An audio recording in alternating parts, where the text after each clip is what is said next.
evening everyone. It is Tuesday. Yeah, Tuesday, 6th of December. I'm out of it at the moment. I had not a great night last night and was not a great day today, actually feeling very rubbish. And very nearly didn't actually manage to get anything filmed tonight, which would have put me behind. Would have been my first day without actually uploading a video, which would have upset me. So fortunately, I am starting to feel a bit more normal, and hopefully a couple of drams will work. So we did Tomintoul yesterday with Vin PF of No Nonsense Whisky, which was a very enjoyable joint tasting. And I have here Old Ballantruan, which is the peated malt. That is from the Tomintoul distillery as well. So if you didn't see the Tomintoul review, or if you can't be bothered watching it, and I recommend it because it was very good indeed. The Tomintoul distillery is here. It was founded in 1964 by two companies, Hay and MacLeod and Co. And W.S. Strong, who were whisky brokers based in Glasgow that needed to satisfy demand due to a shortage of malt whisky. And Tomintoul itself is the second highest village in Scotland, although the distillery is a couple of miles north of the village, and it's not actually the highest distillery in Scotland because that's Dalwhinnie. It merged with White Mackay in 1973. They were getting into a spot of bother around the turn of the millennium, and it was purchased by a company called Angus Dundee in the year 2000, who were basically an independent bottler and blender that had been based down in London since 1950. So Tomintoul they've revitalised. We had the 10 yesterday, went very well. And in 2005 they then launched the Old Ballantruan, which is a heavily peated Speyside version. So it's relatively unusual nowadays to find sort of heavily peated Speysiders. So it's always nice to see. Now I can remember pretty much selling this in the whisky shop when I was working for them, and it was pretty highly regarded. Now, you know, a peated whisky is always going to struggle against Islay whiskies, so you know it's got to have something about it to make it stand out. This particular, it's a miniature. You can see it's got saran wrap, cling film on the top of it, because it's a half a miniature that was donated by Andrew A.P. Butler. Thank you very much, Andrew. And you're looking, this is what the full-size bottle looks like, if you could see what that was. You're looking at about 35 quid a bottle for it. Now, it's a non-age statement version, which might make some people go, oh, not touching it with a barge pole. But it's non-chill filtered, and it clearly states that on the label. And it's also bottled at 50%, which is unusual, really, because they didn't necessarily have to do that. Now, it's one of those where, you know, the miniature packaging is essentially the same as the back packaging, and nowhere on here does it say it's anything to do with Tomintoul. You know, it's distilled and bottled in Scotland, the Old Ballantruan Whisky Company. So, you know, it gives you this impression that it is a separate distillery. Distilled using heavily peated malted barley in the traditional manner after sleeping for many years in hand-picked oak barrels. This whisky has been bottled at 50% volume without any chill filtration. So, you know, no age statement, but it has slept for many years. You know, that's this sort of terminology on the back of packaging that's always kind of, you just got to be careful with, and just kind of take that with a pinch of salt, because many years could be 3, because that's the minimum that you've got to mature it for. But 50%, so, you know, fair play to them for doing it at a stronger percentage. Now I still feel a little bit thick in the head, but today was terrible. So hopefully a couple of drams will make me feel better in one form or another. Right, so no chill filtration, doesn't say anything about colouring. So it's possible that they do, because Tomintoul do add colouring to their 10 and their 16-year-old. Apparently they add a lot, as a number of commenters pointed out on our Tomintoul video. So it's entirely possible that they do add colouring to this, but this isn't as dark as the Tomintoul 10 was. This is a bit of a lighter golden. There's a very slight pale green tinge to it as well, I noticed. They're almost unnoticeable, but it's sort of there. So if they have added colouring in, they've not put a lot in, to be honest. Maybe just enough to kind of get it to that stage, but they could have gone a bit further with it, in all honesty. Well, it's peated, that's for certain.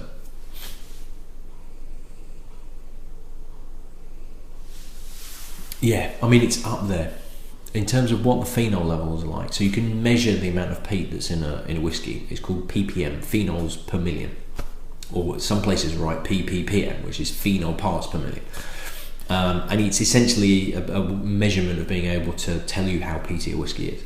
I think from what I can remember, it's like Ardbeg's, I think Lefroy's 50, Ardbeg's 55, or the other way around. It's kind of like 50, 55 is pretty much as full on as you could get.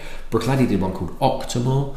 The first one of that came out was so called. It was called Octomore, Oct being 8. It was 80 ppm. I think this is about 40 ppm. It's pretty full on, and it's a very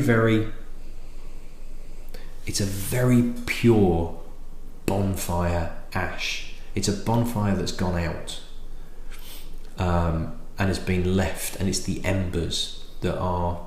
It's slightly ashy as well. It's kind of like the embers that have nearly died but not quite there, but you've got a lot of ash. It's a big ass bonfire, but there's a lot of ash, and it's sort of floating around in the wind.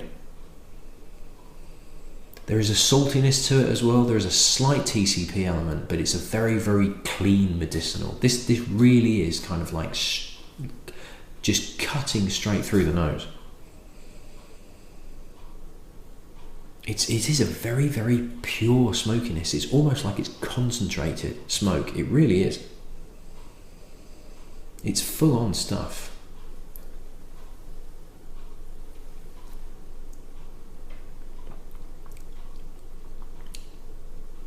And it carries on the nose, on the palate.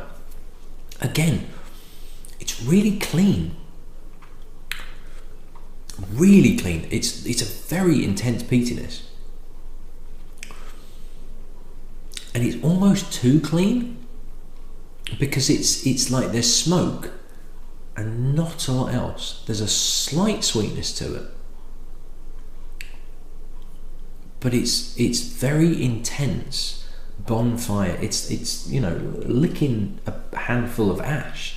It really is just it's pretty much smoke, a smoky flavour, and not a lot else. And it's the things I love about peated whiskey is the complexity that you can get with some of them, where the smokiness is working with a number of other flavours, and it dances and it flows and it goes from one thing to another, and it lasts forever. This is just smoke and not really a lot else, and it's pretty full on.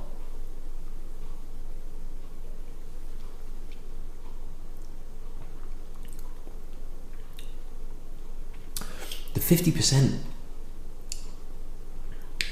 it doesn't need water, but I'm going to add it because I think the purity of it is the combination of the higher alcohol percentage and the intensity of the smoke, and it's I don't think it's masking anything, but I want to see if it is. So give me a second, because I need to get some water from the fridge. It's now, I like peated whiskey. This is the thing. I really like peaty whiskey. I love Islays. That's why I'm finishing the challenge on it. But I'm struggling with this. I really am. There's an intensity to it that is just kind of making it a bit hard work. It's got the smoke of an Islay, but it doesn't have anything else. So I'm going to add some drops of water into it, and just to see if I can loosen it up a bit and let something else get in there, because this really is like taking a big drag on a cigarette, which if you smoke, you'll probably love this.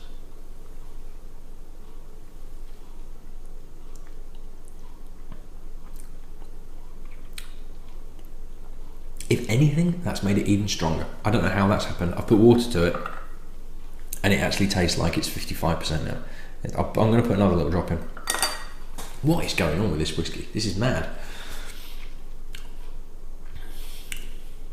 Now it just tastes burnt. It really is like you've massively overcooked your food, and you've got burnt bits of chips or whatever, and you've scraped them off your oven tray, and you're just kind of crunching down, and it's not even like it's like burnt ends on a barbecue or something like that. You know, the end bits of meat, where it's like the end bits, the really good bits, where it's kind of like rock hard, practically charcoal, but still tastes meaty. This really is like bits off charcoal. This is like you put oven chips in the oven, and there's that little chip that's always at the back of the tray that you forget and you miss, and then you forget to pick it out of the tray, and you cook something else, and it turns into like this little bit of charcoal, and you eat it inadvertently, and it just tastes burnt, of something that's burnt, and that's what this has become with adding the water. So I've added a little bit more in. I've not got much left. Let's see if that helps.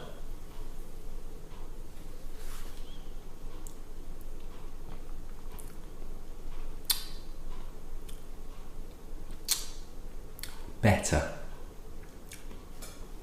but there's a weird. Oh God, what is that? It's not. Is it aniseed? Aniseed, I'm getting now. Aniseed and smoke. I'm not a massive fan of aniseed, I'll be honest. I like licorice to an extent, but when you get that really intense aniseed, like fennel, that sort of thing. And this is like aniseed with charcoal. If you like aniseed, if you like really intense smoke, if you smoke cigarettes, you probably will love this, absolutely love this. And this is not doing it for me. And I like peated whiskey, but this, there's something about it, and I keep, purity is the word. It's like a concentration of smoke and nothing else to kind of support it and bounce off and dance and do things with. It really is just kind of like, right, we're going to make a peated whiskey. What does a peated whiskey taste of? Smoke, right. Get it as smoky as possible. Don't worry about anything else. I just want smoke and nothing else. And it's just, for me, which surprises me because I like Islay whiskey and I like peated whiskey, it's too full on. It's too smoky, and it's smoky. It's a smoke, it's an ash, it's a cigarette smoke, and it just doesn't do it for me. It really is. That was hard work, really hard work to drink, just because of the intensity of that smoke. It's just, yeah. But I can imagine there are going to be some people, this water, not gin, there are going to be some people out there that will absolutely love that because of that exact same reason. It just doesn't work for me, but for other people, it will absolutely rock their world. It really will. Right. I need to get this edited and up.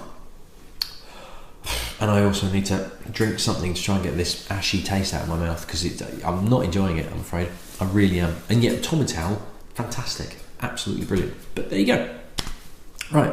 I'll see you at the next one. Cheers.